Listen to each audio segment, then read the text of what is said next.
तो ये है हमारा class 11 political science top 40 MCQ जो सीधे आपके एग्जाम पेपर में छपने वाले हैं।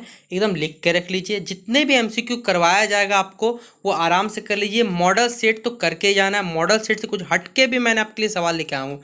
मॉडल सेट तो मैं आपको सॉल्व करवा चुका हूँ। अब देखिए ये सारे के सारे जो सवाल है एग्जाम पेपर में आप देख के जाइएगा। जैसे कि मैंने क्लास 12 के बच्चों को जितना एमसीक्यू उससे ही सवाल है, उसका एक्स्ट्रा कुछ नहीं है। उसी तरह अगर आप लोग इन सवालों को देख लीजिएगा तो 40 में 40 मार्क्स मिलने से आपको कोई नहीं उसका। लेकिन सारा सवाल देखिएगा अच्छे से और अच्छे से आंसर याद करिए, उल्टा पुल्टा नहीं करके आइएगा। बस बात मेरा यही कहना है। तो चलिए वक्त तो बिना बर्बाद किए हम लोग वीडियो को शुरू करते हैं।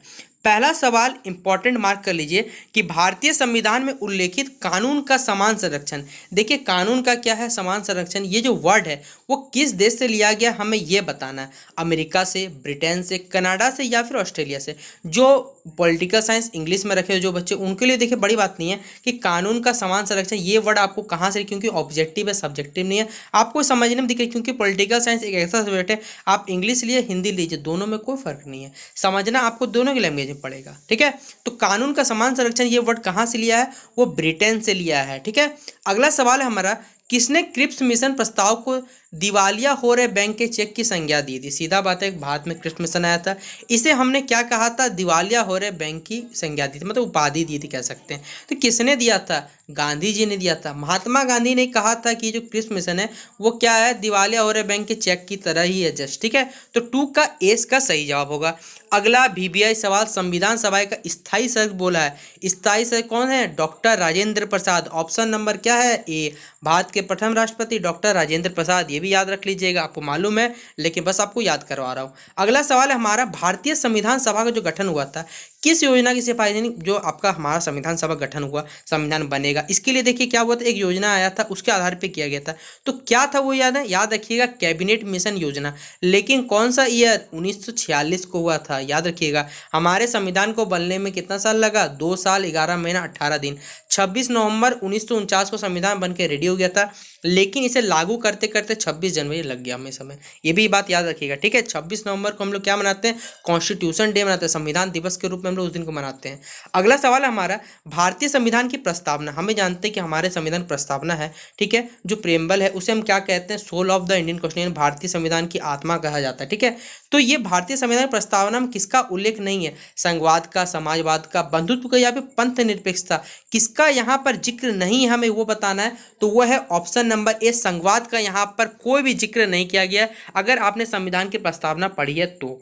अगला सवाल है हमारा, भारतीय संविधान की प्रस्तावना के अनुसार भारत का सर्वोत्तम सत्ता किसमें निहित है, राष्ट्रपति में निहित है कि प्रधानमंत्री में, जनता में या फिर संसद में। तो देखिए हमारा देख लोकतांत्रिक क्या है, लोकतांत्रिक राज्य है, लोकतांत्रिक देश तो सॉरी, तो ये यहाँ पर जनता के सारे पक्ष में जाते हैं, इसलिए जनता ही क्या होगा, जनता सर्वोपरि हो जाएगा, जनता ऑप्शन।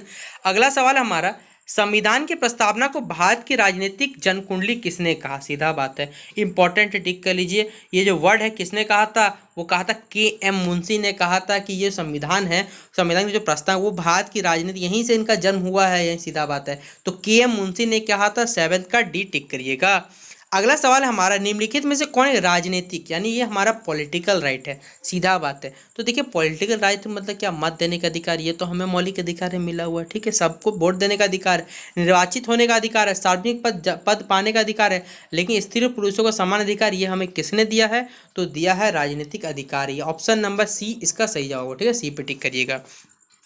अगला सवाल हमारा, किस संविधान संशोधन द्वारा संपत्ति के मौलिक अधिकार को क्या कर दिया गया, समाप्त कर दिया। संपत्ति का सीधा बात, संविधान संपत्ति का मौलिक अधिकार था, ठीक है, ये समाप्त किया गया कौन से अमेंडमेंट के द्वारा, यानी कौन से कॉन्स्टिट्यूशन अमेंडमेंट किया गया था, तो याद रखिएगा 44वां संशोधन इससे जुड़ा हुआ है। ठीक है, अगला सवाल हमारा, निम्नलिखित में से कौन सा मौलिक अधिकार समाप्त कर दिया गया। देखिए मौलिक अधिकार था वो समाप्त कर दिया गया, वो हमें बताना है। तो वह क्या, संपत्ति का अधिकार। ठीक है, भारत में देखिए पहले क्या था, डॉक्टर बच्चों बोल रहा हूँ, सर्वपल्ली राधाकृष्णन, नहीं सॉरी बच्चों, सरदार वल्लभ भाई पटेल। ठीक है, सरदार वल्लभ भाई पटेल ने भारत का क्या किया, जितने सारे के सारे कह सकते हैं, जितने शासक थे या फिर शासकों, सबका अलग अलग प्रांत था, सबको एकजुट करके क्या किया, उनका क्या किया बच्चों, सीधा बात है, उनको सरकार में शामिल किया। पहले संपत्ति लोगों की थी, ठीक है, अब भी लोगों की, लेकिन सरकार अगर हक जमाना चाहे जमा सकती है, सरकार को अगर उसमें चाहिए कि इससे जनता का भला हो तो वो यूज कर सकती है। अगर आपने पढ़ा होगा तो इसके बारे में, इस टॉपिक के बारे में जानते होंगे। ठीक है, अगला सवाल है बच्चों हमारा, कि किस दस्तावेज में सबसे पहले भारत में नागरिकों के मौलिक अधिकारों को उल्लेख मिलता था, ये हमें बताना है। तो किस में मिलता था? वो मिलता था 1928 की नेहरू रिपोर्ट में। क्या मिलता था? कि सबसे पहले भारत में नागरिकों के मौलिक अधिकारों को ये उल्लेख हमें दिया गया। ऑप्शन नंबर 20 का सही उत्तर होगा। अगला सवाल है, बेगार का मनिया किस मौलिक अधिकार निहित है? तो ये जो मौलिक अधिकार में कौन सा मौलिक अधिकार निहित मत रखा गया सो, तो याद रखिए शोषण के विरुद्ध अधिकार में से रखा गया, 12th का सी। अगला सवाल है हमारा कि भारत में सूचना प्राप्त करने का अधिकार 2005 में है, लेकिन ये किस प्रकार का अधिकार है? सीधा बात है, ये हमारा कौन सा है? तो ये एक कानूनी अधिकार है। ये हमारा क्या है? एक कानून के अधिकार मिला हो कि हम सूचना, राइट टू इन्फॉर्मेशन एक्ट, आपने नाम सुना होगा इंग्लिश में, ठीक है। अगला सवाल है हमारा, संविधान के किन प्रावधानों को न्याय योग्य नहीं माना गया? कौन से नहीं माना गया ये बताना है। तो देखिए मौलिक अधिकार है, राजनीतिक दिशा यानी directive principle of state policy, आपने पढ़ा होगा डीपीएसपी। कानूनी अधिकार या फिर मौलिक अधिकार एवं मौलिक अधिकार दोनों, तो कौन से नहीं है हमें ये बताना है। तो वह राजनीतिक के निर्देशक सिद्धांत यानी डीपीएसपी, सीधा बात है, ये भाग नहीं है हमारा संविधान के प्रावधान का। अगला सवाल है, समान नागरिक संहिता यानी क्या हो जाए बच्चों का उल्लेख किस संविधान के अनुच्छेद में हम दिया हुआ है, ठीक है, ये हमें बताना है। तो किस में ये उल्लेख किया हुआ है? तो वह अनुच्छेद 43 में, अनुच्छेद 43 में क्या इसका उल्लेख किया हुआ है? ऑप्शन नंबर डी इसका सही जवाब होगा। अगला सवाल हमारा, राज्य नीति के निर्देशक यानी डीपीएसपी में बच्चों भारत में सामाजिक एवं आर्थिक लोकतंत्र का घोषणा पत्र कहा गया। तो किसने कहा था ये हमें? तो ये कहा गया था डॉक्टर BR अम्बेडकर, बाबा राम अम्बेडकर साहब के बारे में ये कहा था, ठीक है। अगला सवाल है, वर्तमान में किस नीति निर्देशक सिद्धांत को मूल अधिकार पर प्राथमिकता प्राप्त है? किसको प्राप्त है ये हमें बताना है। तो याद रखिए समस्त जितने भी नीति निर्देशक यानी डायरेक्टिव प्रिंसिपल जितने, सभी को क्या है? सभी को मूल अधिकार पर प्राथमिकता प्राप्त मिला हुआ है। अगला, एक वोट एक व्यक्ति एक वोट का सिद्धांत किसने दिया? याद रखिएगा, VBI कर लीजिए, एकदम छपेगा। राजनीतिक समानता है जो है, यही क्या है? एक व्यक्ति एक वोट का अधिकार हमें समानता देता है। सीधा बात है, इंपॉर्टेंट सवाल है, पेपर की दृष्टि से बहुत महत्वपूर्ण है। अगला सवाल हमारा, राजनीतिक दलों के चुनाव चिन्ह संबंधी कोई विवाद का निपटारा कौन करता है? ठीक है, राजनीतिक चुनाव चिन्ह का चलिए विवाद हुआ, कौन निपटाया जाएगा? तो भारत का निर्वाचन आयोग क्या कहे निपटाने जाएगा इसको। इलेक्शन कमीशन ऑफ इंडिया क्या करेगा? इस मैटर को सुलझाने जाएगा। अगला सवाल है हमारा कि राष्ट्रपति के चुनाव में कौन कौन लोग मतदान, बताइए क्या होता है? पहले तो ये इनडायरेक्ट वोट होता है, हम लोग इसमें पार्टिसिपेट नहीं करते। तो संसद एवं विधानसभा से जो भी क्या रहते हैं निर्वाचित सदस्य रहते हैं, वही क्या करते हैं इसमें अपना अपना पक्ष रखते हैं, ठीक है। तो 20 का डी इसका सही उत्तर होगा। अगला सवाल हमारा, यदि किसी राज्य में संवैधानिक तंत्र विफल हो जाए तो क्या होगा? मान लीजिए संविधान काम नहीं कर रहा, तो क्या मतलब वहाँ पर सीधा पर रूल्स होंगे? तो राष्ट्रपति द्वारा सीधा बात है कि क्या लगा दिया जाए? राष्ट्रपति शासन।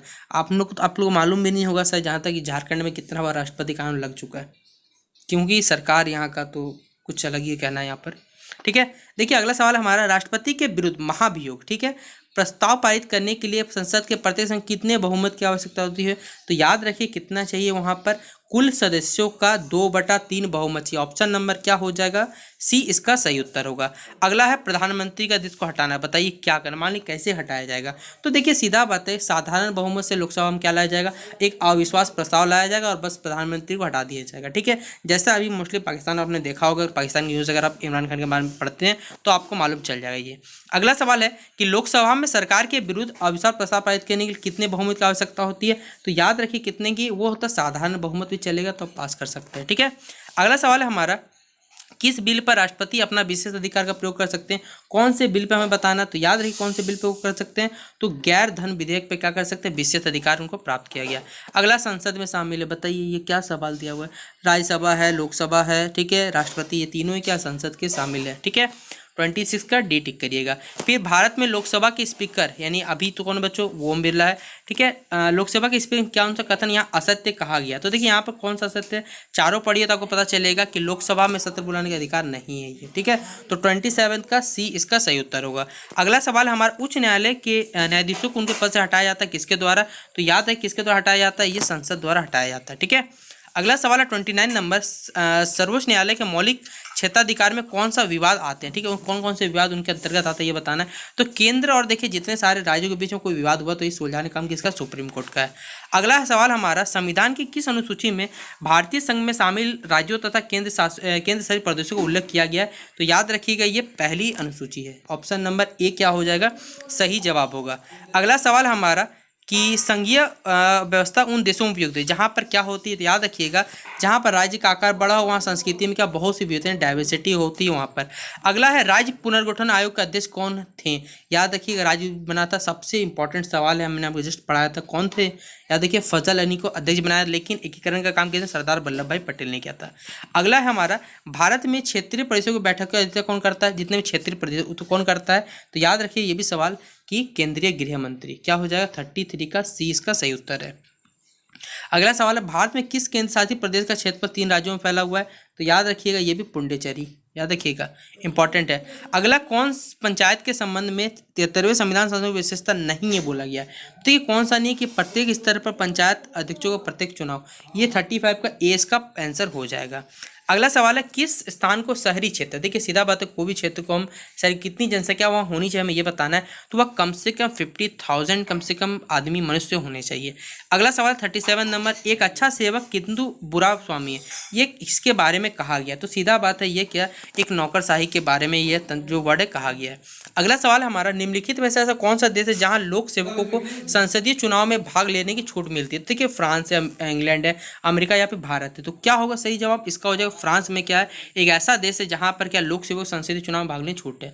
अगला 39 नंबर हमारा कि मंत्रिपरिषद की बैठक को एक एजेंडा कौन तैयार करता है, कौन तैयार करता है, सीधा बात है जो कैबिनेट सचिव रहते हैं उनका ये डिपार्टमेंट के अंतर्गत आता है। अगला सवाल हमारा 40 नंबर की संघीय व्यवस्था को प्रभावित करने वाले संविधान बिल पर कितने राज्यों विधानसभा, देखिए संघीय व्यवस्था है उसको प्रभावित करने के लिए सीधा बात है संविधान बिलाल पे देखिए कितने विधानसभा की जरूरत होती है, कितने विधानसभाओं की जरूरत पड़ती है, याद रखिएगा ये बोला आधे राज्य की, टोटल आधे राज्य की जरूरत पड़ी, तो ऑप्शन नंबर 20 का सही जवाब होगा। तो देखिए ये था आप सभी बच्चों के लिए class 11 political science top 40 MCQ, इससे बाहर आपको एग्जाम में सवाल नहीं आएंगे और जितने भी सवाल करो आपको सारे के सारे करके जाने हैं। तो फिलहाल अगर आपको ये वीडियो लगा पसंद आया हो तो वीडियो को लाइक करिएगा, वीडियो कमेंट सेक्शन जरूर बताइएगा वीडियो कैसा लगा, ठीक है, और जितना हो सके वीडियो को अपने दोस्तों को शेयर करना मत भूलिएगा। तो चलिए वीडियो को आज यहीं समाप्त करते हैं और आपको ठीक है जल्द से जल्द सारा का सारा इंपॉर्टेंट एमसीक्यू करवा दूंगा और अच्छे से टिक कर याद जरूर करके जाइए, ठीक है। तो चलिए मिलता है अपने अगले वीडियो पे।